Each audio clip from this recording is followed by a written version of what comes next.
Have you heard of a little thing called Discord? Well, if you haven't, let me inform you. Discord is an amazing app where you can interact with gaming communities and content creators such as myself more directly. It's an app that is just great for community building. I'm one of the owners of a Kingdom Hearts Discord server called The Union. We've been growing rapidly lately and are a little over halfway to 1,000 members. Thank you guys for that. If you don't have an account, it takes like less than a minute to make one. So create an account and join the Union Discord server today to get a chance to talk to some of the members of the community and its creators as well. I really look forward to seeing you guys there. Now let's get on with the video.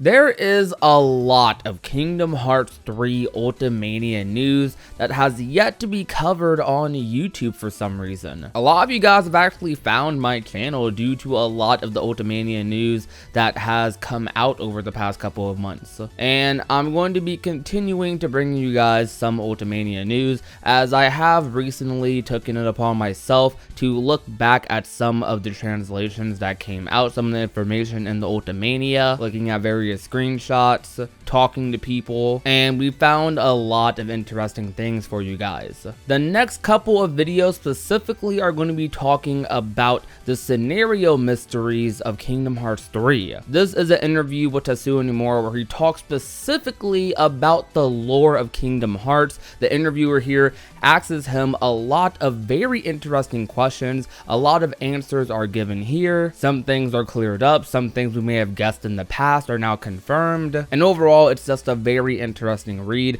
I'm going to be reading part of it to you today. So let's get right into it. Is the speech Sora gives in the opening the one that begins with "They can take your world, they can take your heart," a monologue by Sora post-ending? That's not the only answer, but the words do suggest Sora's mental state post-ending. Now, this is very interesting to me. This was something that some people talked about over on social media specifically. I don't know if people talked about this on YouTube necessarily, but you can also tie this back into how some people believe, or how Nomura kind of said that the Station of Awakening, that opening to Kingdom Hearts 3 with Darkseid and you choosing your abilities and whatnot, was kind of taking place at the end of the game, or was referencing towards Sora's mental state at the end of the game. It's overall something very interesting, and it's really cool how the entire game kind of alludes to the ending, and it alludes to how Sora might end up dying in Kingdom Hearts 3, or not might, well, we all know what happened. Well, it wasn't a death, but we don't know what it was something close to a death. In the final world, Sora tells Namine, "Someone else special I know won't let you down." Did he mean Riku? Which Nomura responds, he meant the person Namine wants to see the most would come get her, as a way of cheering her up. It is actually Riku, in the form of the one who has been entrusted with the Riku replica's feelings, who does go and get her. Namine does feel a special connection to Riku, the Riku replica. Now, I really need to replay Rechain, because honestly, like, the Riku replica and Namine relationship was one of my favorite parts about that game, but I really want to replay the game to kind of experience it again, because seeing how it all ended in Kingdom Hearts 3, that relationship, or the relationship didn't end necessarily, but the conclusion to those two's character arcs, I guess you can say, I really want to re-experience that, because Riku Replica was actually one of my favorite parts about Kingdom Hearts 3. I felt like it was really cool seeing this mature Riku, who we grew up to like not like, this dark side of Riku basically kind of mature into his own person. It was so cool, and I loved it. Like, regular Riku is already mature enough, but it was so cool seeing like a different version of Riku get like so much character development in one game. Riku is just such an interesting character, and every moment where he's on screen is like so cool. And I'm very interested going forward in how they develop that relationship with Riku and Namine. Because Riku isn't quite Riku Replica, but as Nomura says here, this is the person who was entrusted with Riku Replica's feelings.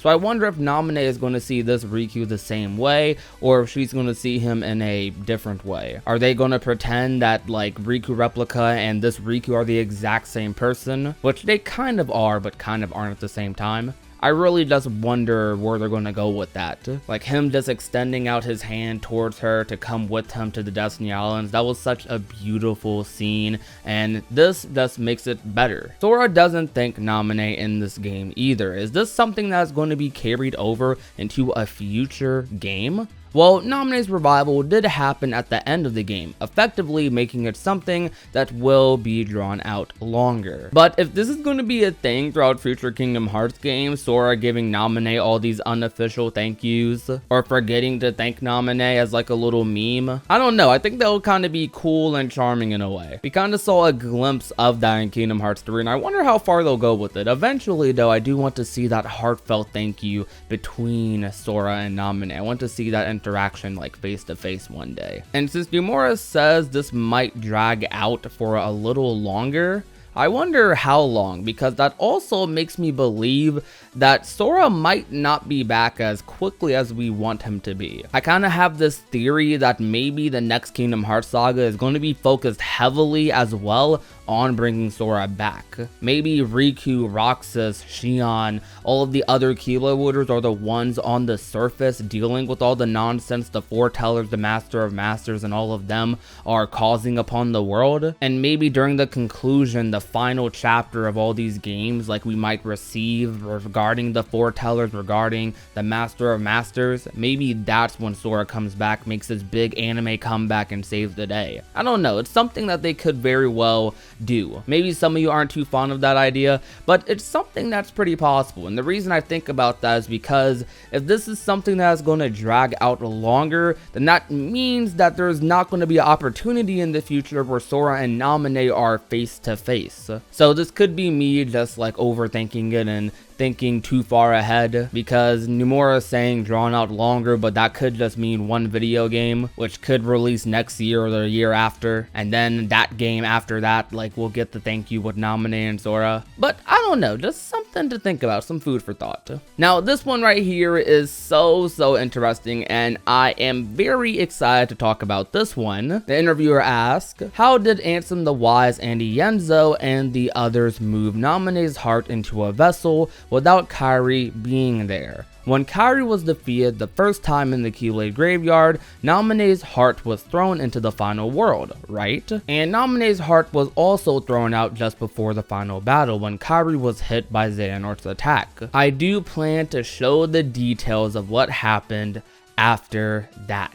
Now, all the explanation about how Namine isn't like destroyed along with Kairi or anything, or how Namine got her own vessel to begin with without Kairi being there, I'm all fine with that explanation. I understood that from the get-go. I am kind of interested in the interviewer's question because Nomura didn't contest him on this. He specifically said at the end of that question, without Kairi being there, and Namine got put into her vessel at the end of the game, and Kairi was there at the end of the game.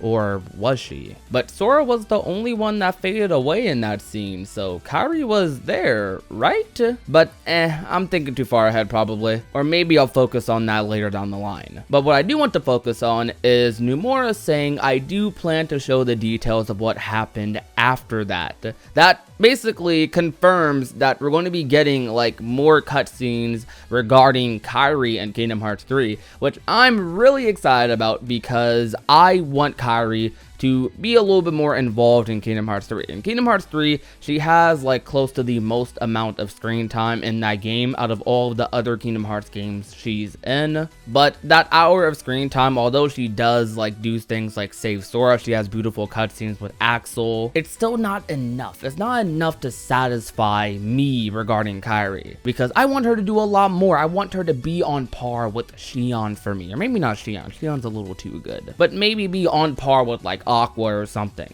or Riku or Sora, or at least be like in that conversation, because right now she definitely isn't. And the more they do for Kairi, the more cutscenes they add for her will only benefit the game, I feel. Like a little bit more explanation behind the Xehanort attack scene, behind like her getting snatched up by Xehanort, that damsel in distress moment would just do more and more for her character. And I don't know how in depth they're going to go with this, with the Kairi cutscenes in like Kingdom Hearts 3 especially ReMIND, but I hope they do them a lot. And not just with Kairi, but NAMINE as well, because NAMINE, although she wasn't supposed to be a focus in Kingdom Hearts 3, she definitely didn't really need to be. I really liked the cutscene that NAMINE had in the final world with Sora, and I really loved that cutscene she had at the end with Riku. I thought that was really cool. NAMINE kind of didn't need too much in Kingdom Hearts 3 because she already did everything she kind of needed to do in Rechain and Kingdom Hearts 2. All she really had to do, her whole purpose to be in Kingdom Hearts 3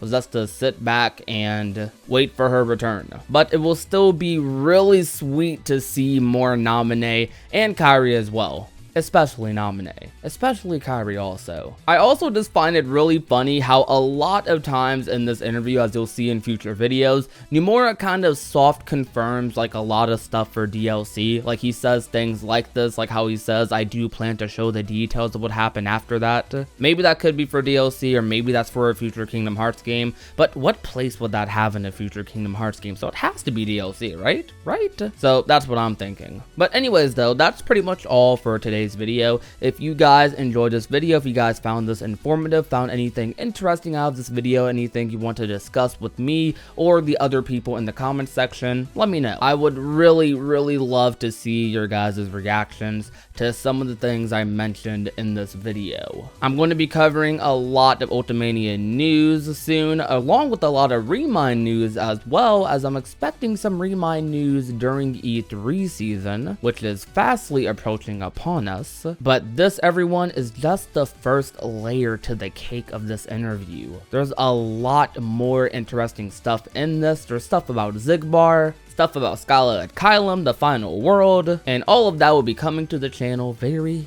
soon. If you enjoyed today's video, leave a like, share the video with a friend or family member, and last but not least, if you have not already and want to become a part of the union, all you have to do is hit that red little subscribe button down below. My name is Prodigy, and I will talk to you guys soon.